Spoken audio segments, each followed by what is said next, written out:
Welcome back. After a longer time, we have finally a new video today. I have been inactive for almost 2 years due to various reasons. The main one being not enough time for RC cars and numerous events cancelled in my area.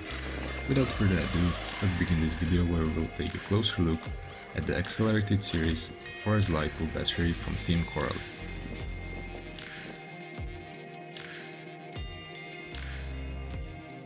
To begin with, you might be asking why did I get this battery in the first place? Well, I needed a new battery for my HB Racing E817T. This is a 1/8 scale electric chuggy meant for racing.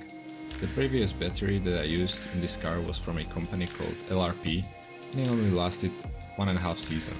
Then one of the cells decided to die out and therefore it was useless at that point.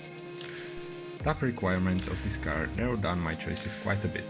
I'll need a 4S or a 6S battery that will give me enough power and runtime while having max length of 139 cm and cables which will exit the back through the corners and not through the middle. I know, it's a lot.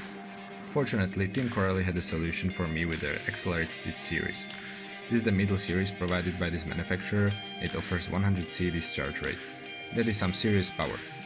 This 4S battery provides 6750 mAh, which should be more than enough for a 10-minute final round during a race. As you can see, this battery comes equipped with a XT90 connector.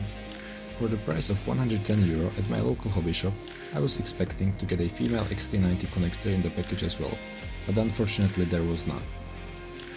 This battery has a maximum charge rate of 3C.